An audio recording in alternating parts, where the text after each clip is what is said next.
Hi, hey, hello, my name is Justice, welcome to my channel, or back, I have no idea.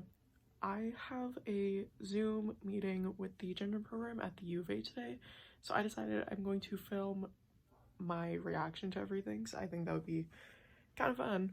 So I'm gonna get dressed, I'm gonna see if I can do makeup today.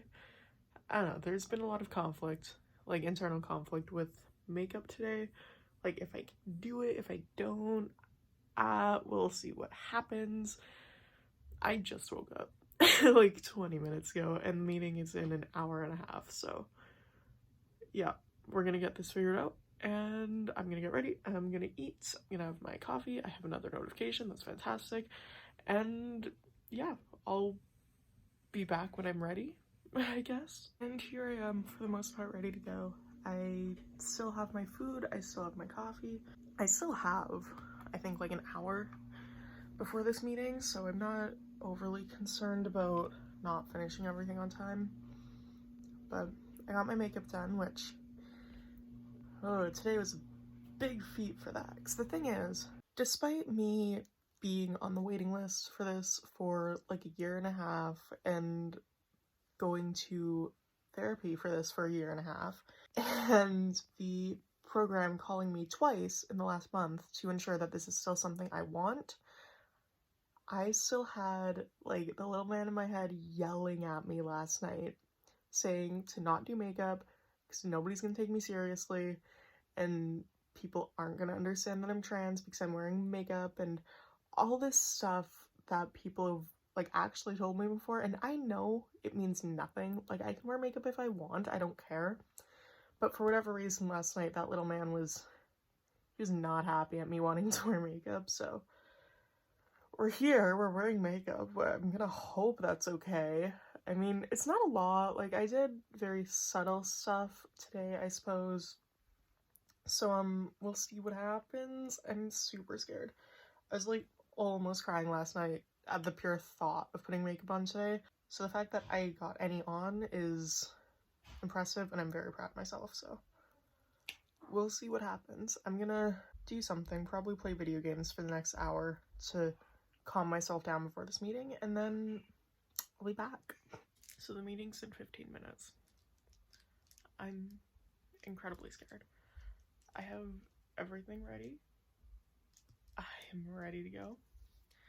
I also, just because I am so nervous and I'm gonna be like super antsy, super jumpy, I guess, I don't know.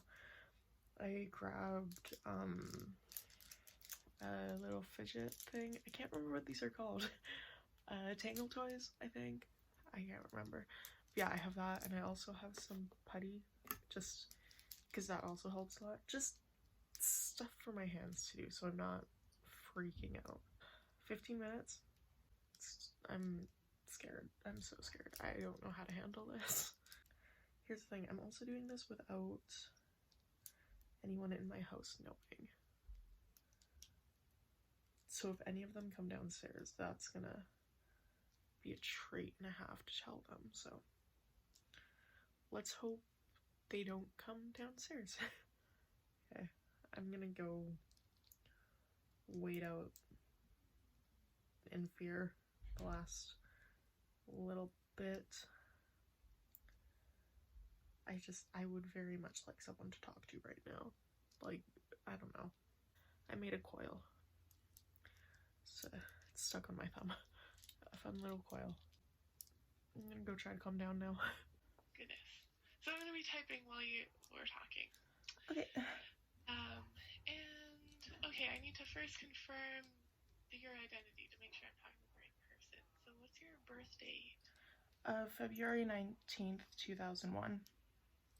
Okay, got you. And okay. And then yes, I'm in my room alone, so just for confidentiality. Are you alone as well, or do you have anyone? Okay, cool. If any chance we get disconnected, I'll call you on the phone. Okay. Let me just double check a few things on your chart, get it up to date, and then basically little summary here. I don't know much about you. a referral that was sent back in 2018 to the gender program that didn't really, it was like one paragraph. It didn't really say what you needed or wanted, or so we're just gonna like talk about that today. Okay. Basically, we talked on the phone, right? Is that how we booked this appointment? I think so. Yeah, because you said you're not on hormone therapy and surgery is your goal. Yeah. Just in like a vague plan. Okay, we'll go in that direction. Okay. Okay. So if you have any questions at any point, just yell them out. Okay. And is Justice your preferred name? Is that what you want me to call you? Is that what you go by? Yeah. Yeah, cool. And what pronouns do you use?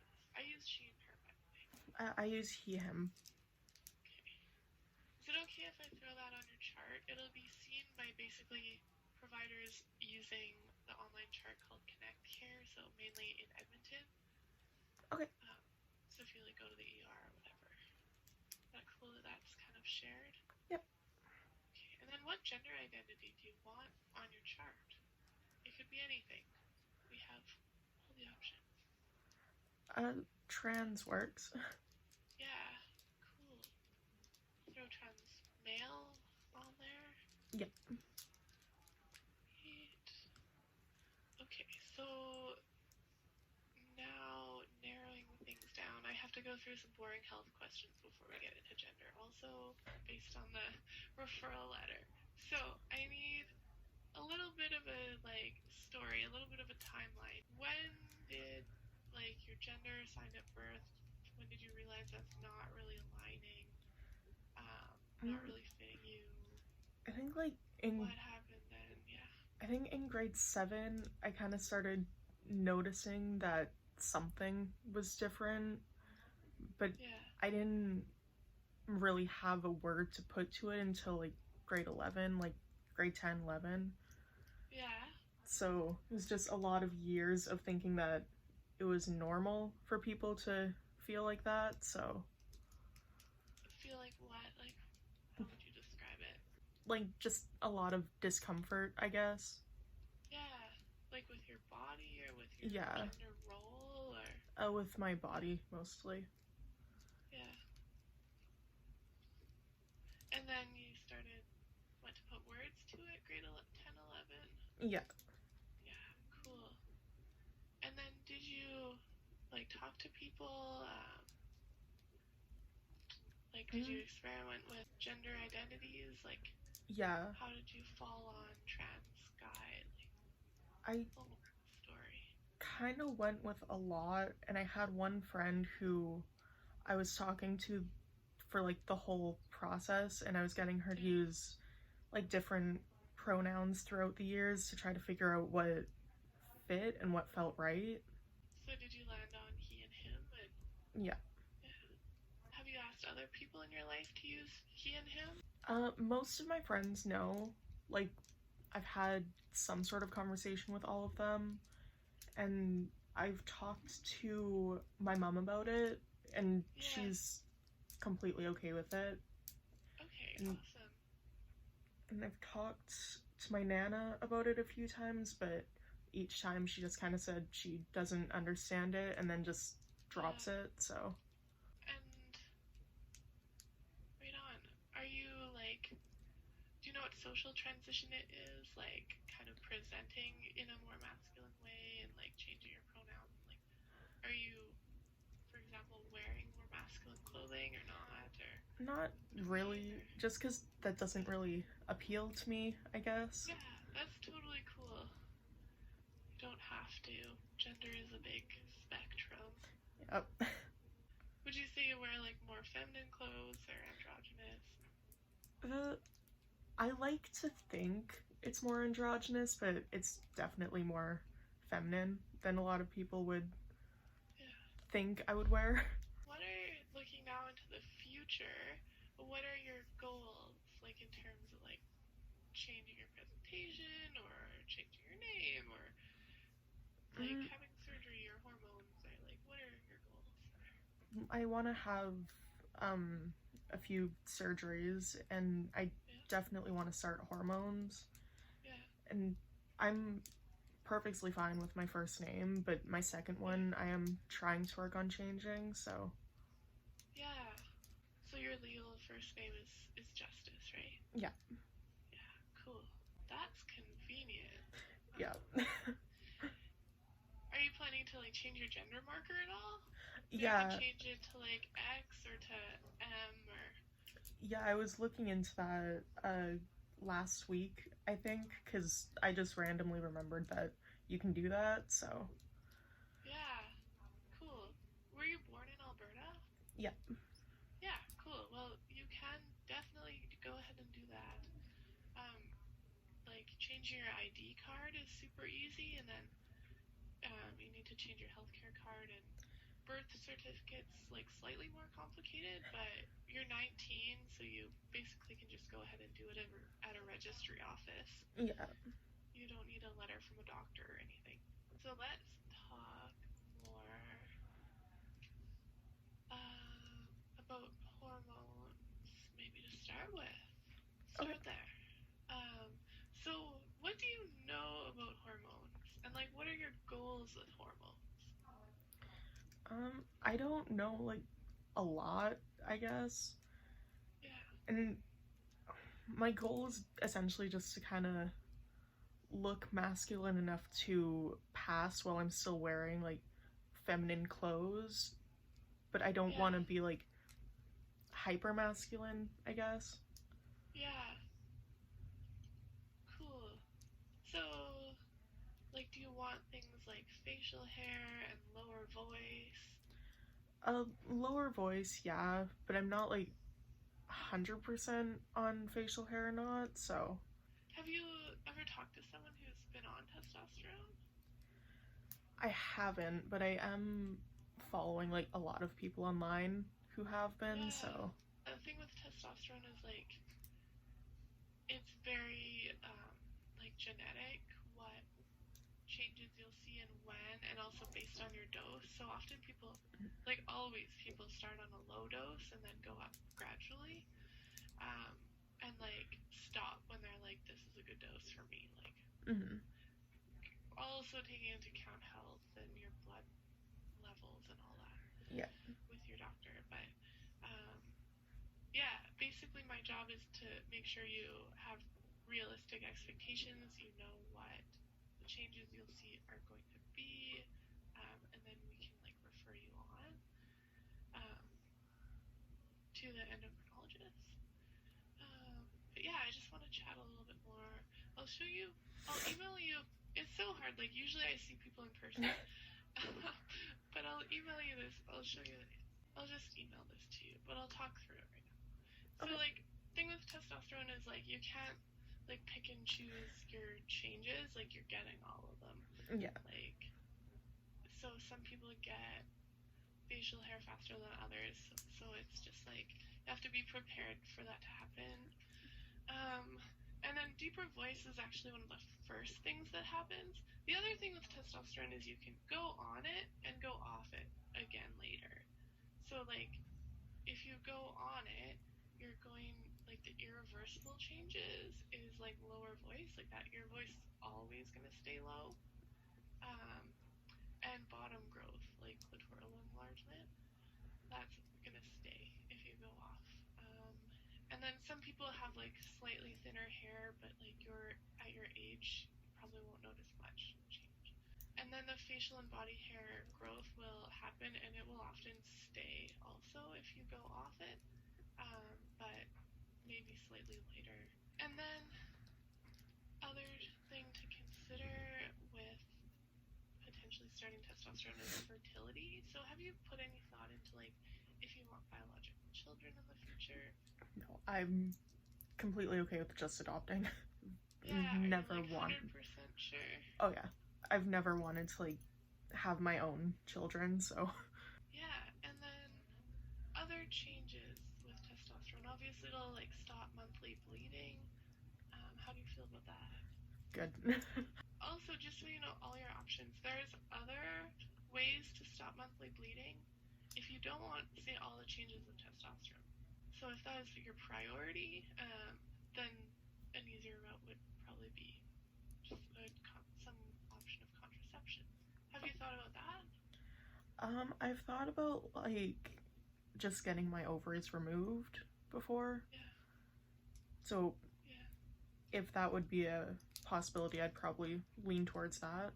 What are your main priorities? Is it more, like, are you sure or unsure or still deciding about, like, hormones or surgeries? I'm sure. Yeah. About which ones? Like, sure about hormones? Both. Yeah. Yeah. Cool. So you, like, definitely want hormones? Mm-hmm. Okay, cool. Just making sure. And then, because, yeah, hysterectomy is the surgery that removes, like, ovaries, fallopian tubes, uterus, and cervix. Mm-hmm. So that can be an option in the future, too. How are you feeling about that? Good. Yeah, like 100% sure? Yeah. How much do you know about hysterectomy? Not a lot. Have you ever talked to someone who's gotten one? Or, No. like, in your own words, do you know what it basically means? Basically, like, what I've known it as is just getting, like, the ovaries removed, essentially. So, like, the ovaries are the organs that release estrogen, and it's actually optional to get those removed or not in a hysterectomy. The main organ they remove is the uterus, and that's where the actual bleeding comes from. Is the uterine lining that is the blood of, like, the monthly bleeding. And then, like, the cervix as well. Do you know what those organs are? Kind of, yeah. Yeah, like, have you ever seen, like, a picture of them? Mm-hmm. Yeah, like, the uterus is where, like, babies grow, if you learned that in, like, school and biology class or whatever. It's a pretty big surgery to, like, usually people start with hormones for a little while, because it's a pretty big surgery to have a hysterectomy. Like, healing time is like 6 to 8 weeks. Mm-hmm.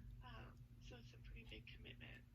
So I'll email you this hormone info sheet and surgery info sheets.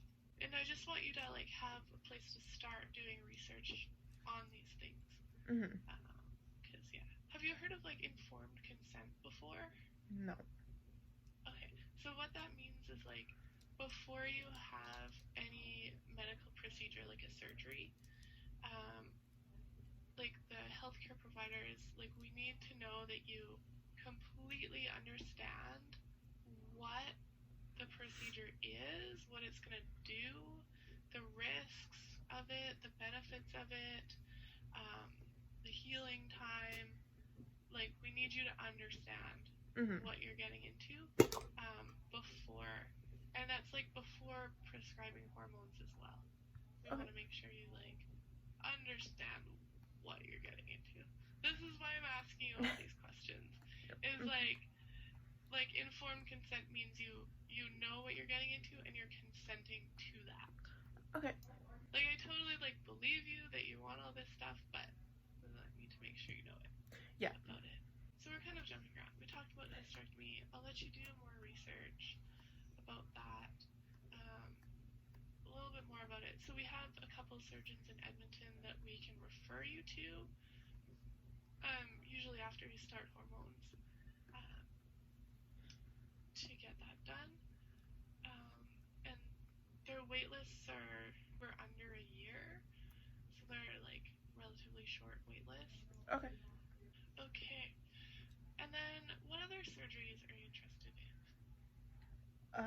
Top and bottom surgeries. Yeah, cool. And what do you, like, do you have one that's, like, a priority for you, say? Like, Top. what's your highest priority? Is top surgery your highest priority? Yep. Right now, do you wear a binder? I don't know. Because with my heart issues, any binder I've tried, it just messes with it and breathing is harder, so. Yeah. That sucks. Binders are not the most comfortable for anyone, but that makes it way worse. Have you tried like sports bras or something a little gentler? Yeah, that's pretty much all I wear. There's again a couple of surgeons in Edmonton that do top surgery. Have you looked into any surgeons already? I haven't. Yeah, no worries. I'll give you some info where to start.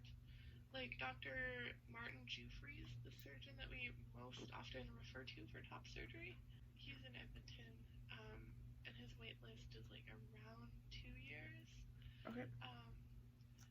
But it helps if you've been on hormones, if hormones is your goal, if you've been on hormones for a while first, because the other thing testosterone does is fat redistribution. Mm-hmm. So usually the chest like gets not flat, but like definitely a little bit smaller with the fat redistribution on testosterone. Okay. Do you know much about like the different techniques for top surgery?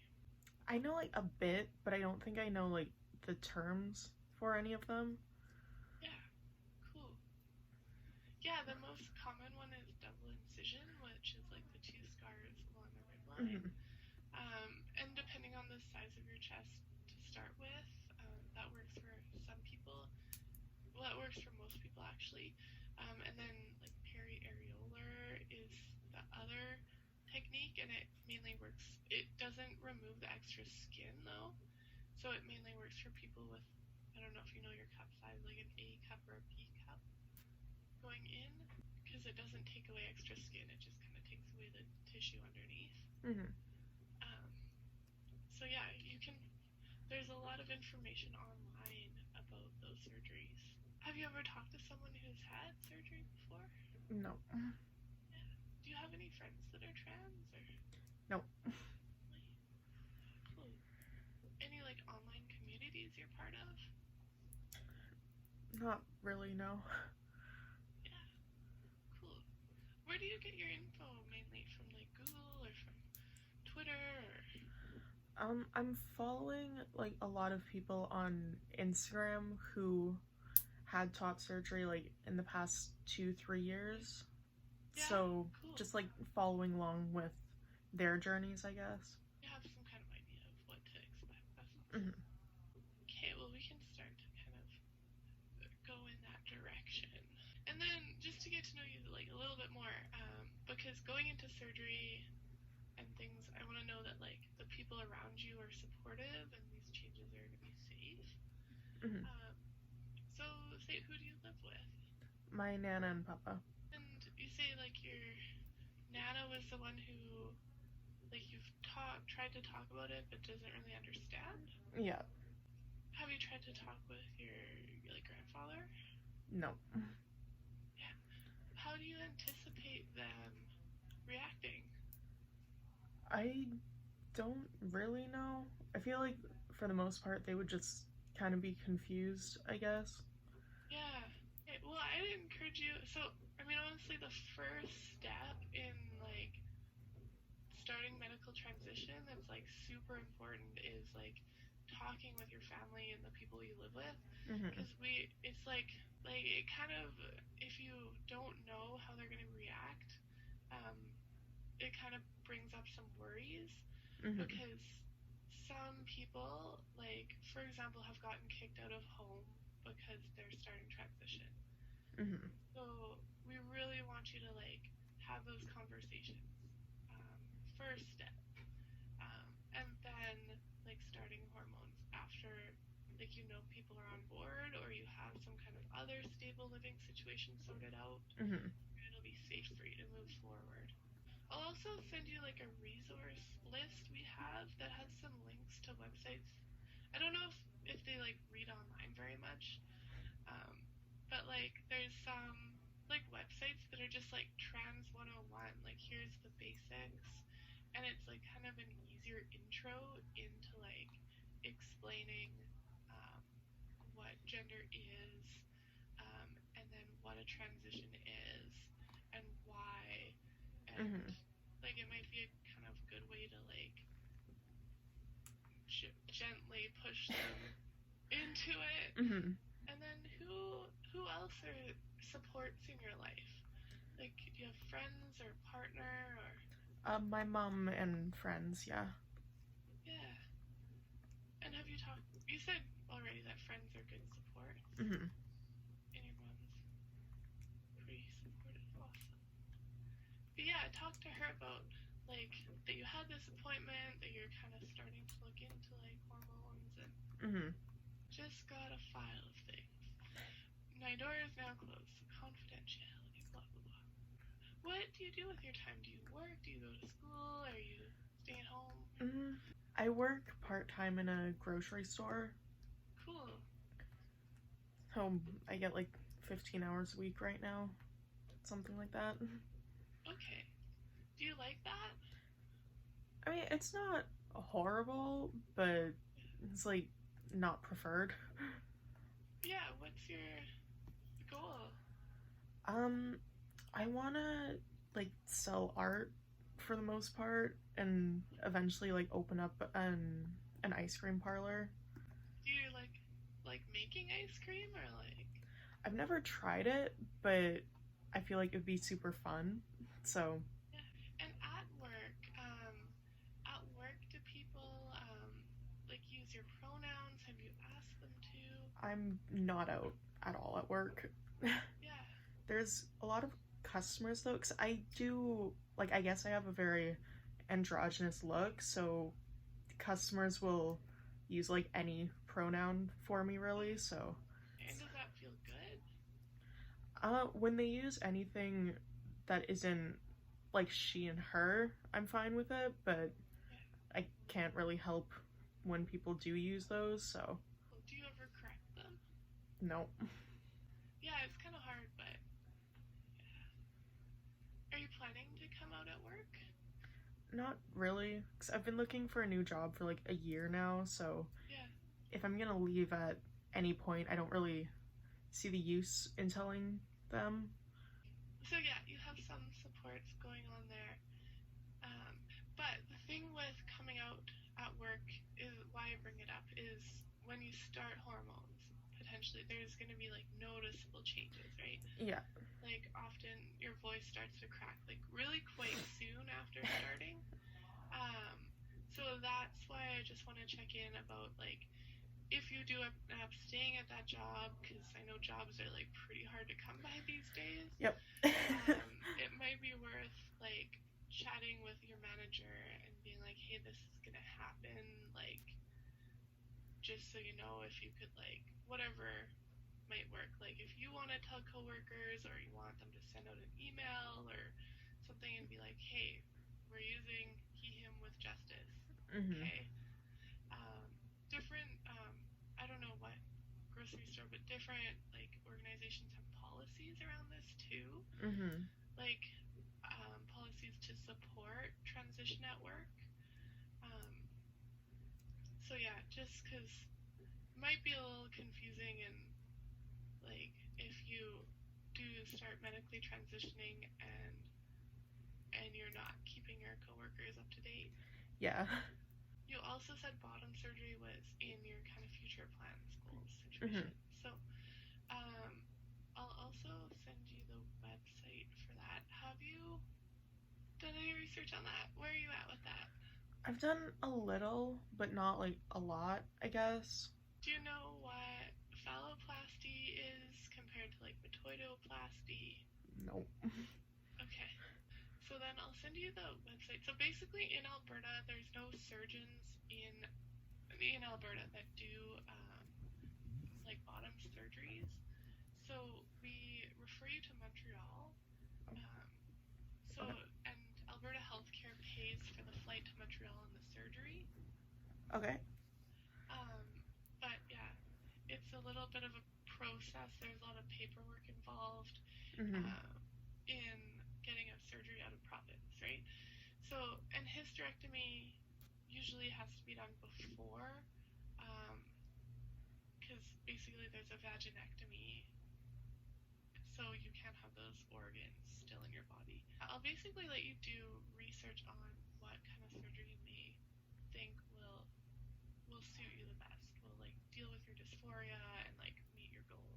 Bottom surgery, they have a lot of different pros and cons, and there's complications of different techniques. Mm-hmm. So it's important to do like a lot of research going into that. So basically that could be like maybe like a little down the road. We can continue to talk about that. Yeah. But we'll refer you to hysterectomy first, so you have lots of time here. Okay. And you do need to be on hormones for at least a year before bottom surgery. Yeah. And there's a couple other criteria to meet. Let's see. So tell me if this is right. My kind of impression is your priorities are top surgery and hormones. Yeah. Right. And then like hysterectomy. Mm-hmm. And then kind of in the future, going forward, like bottom surgeries. Yeah. Okay. So just to get like an overall picture, do you like what are your? Because like gender is like such a spectrum. Different people have different goals. Yeah. So is your goal to transition like basically to like really masculine, or is it more like not you just like want your body to be masculine and your presentation to be a bit between, or what are you? Yeah, tell me more. For body, I definitely do want to look like more masculine. Yeah. But with presentation, I would like to lean more towards like androgynous kind of look. So somewhere like in the middle is more where I'd fall, I guess. Have you ever seen like the genderbread man or the genderbread person or the gender unicorn or something, mm-hmm. where there's like the scales of like gender identity and then presentation. Yeah. Yeah. So just help me understand, like you want like physically to be like quite masculine or like mostly masculine or like mostly masculine. Yeah. And then presentation, like a little bit more in the middle. Yeah. Yeah, cool.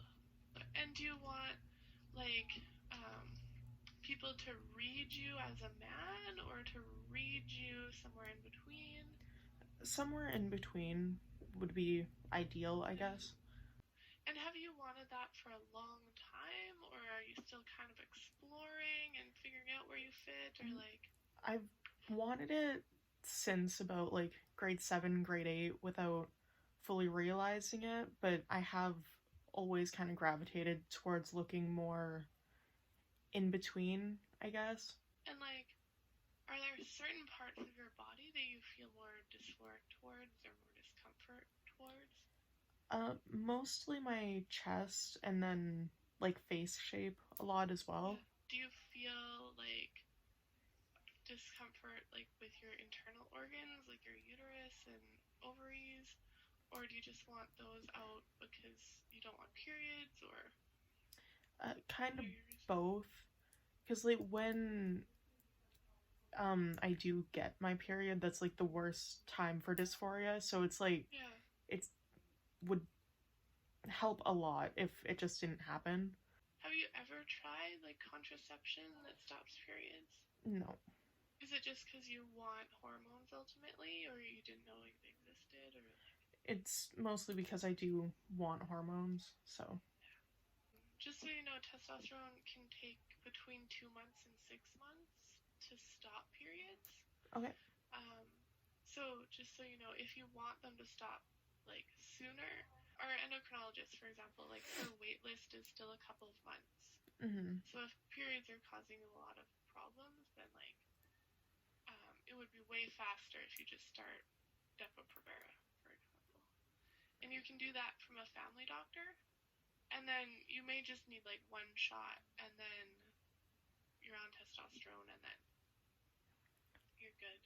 And then let's talk more about hormones, because that is really the fastest thing to get happening. Usually, what we do is, so in the gender program, we're made up of like a couple different providers here. So we have a psychiatrist,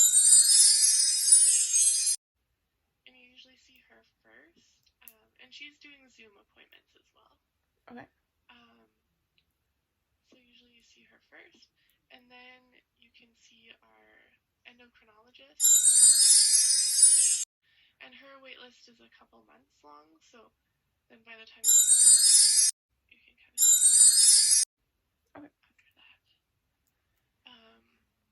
So and her appointment will be pretty similar to me, but her focus will be more on kind of your gender history and your mental health. And then her focus is on like hormones and physical health. Okay.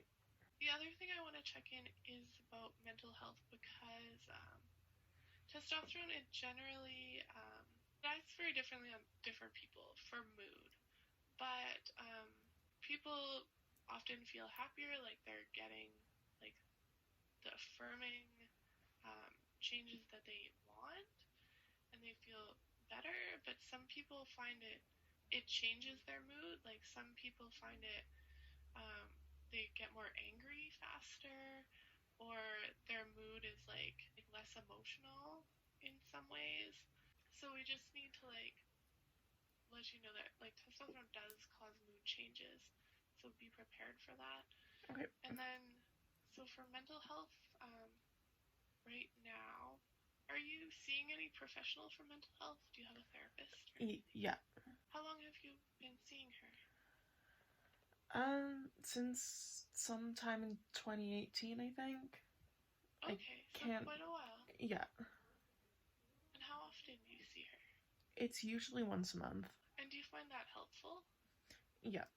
Has she helped you like come to understand your gender better?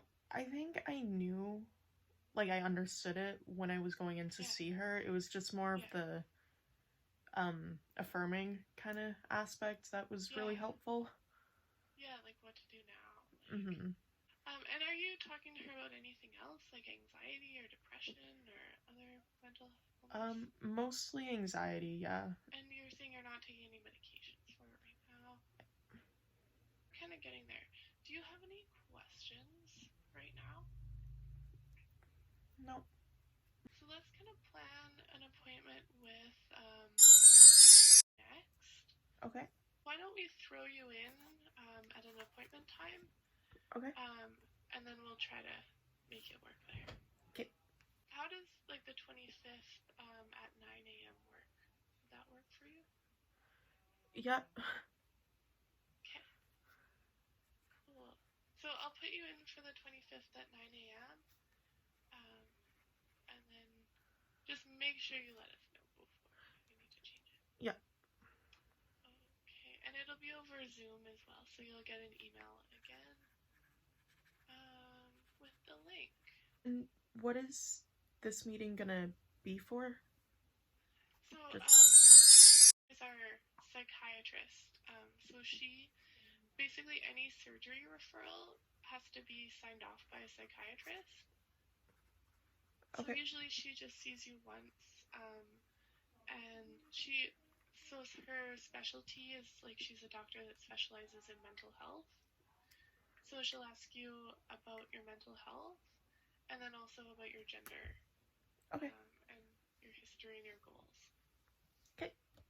And then the purpose of that is like to get a surgery referral, you need to see her. And then I'd recommend doing some research on surgery before, because she'll ask you what your plans are and what you know and what your goals are. And then we can plan kind of referrals from there. Okay. Yeah. And then I'll email you and you can email me back any questions as well. Okay. And after that, we'll also book you with but after that appointment. Okay. Do you have any questions? Would hormones or anything like affect my heart at all, or? Yeah, so like really the expert on that. I'm like I don't know enough to like say that specifically. But definitely would be like she's like that's kind of her specialty is prescribing hormones. Okay. We'll definitely keep in mind that you do have heart problems and then like keep that in to factor in. Okay. Yeah.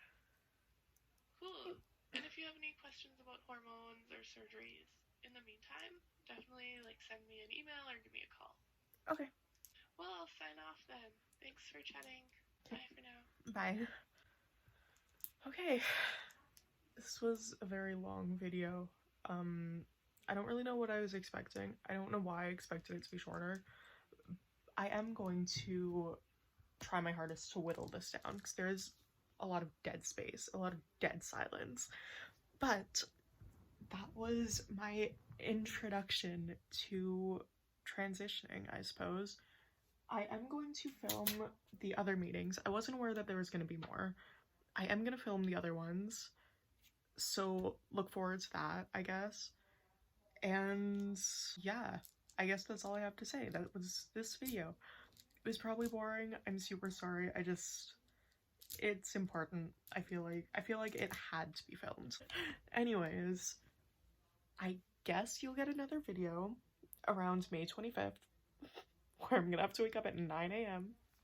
So yeah, thank you guys so much for watching this, and if you made it to this point, that means so much to me. If you liked it, please give it a big thumbs up. That would mean a whole lot. And if you want to see more of my face whenever I upload next, please hit subscribe. That would also mean a whole lot. Thank you guys so much for watching, and I will see all you whenever I upload next. Bye.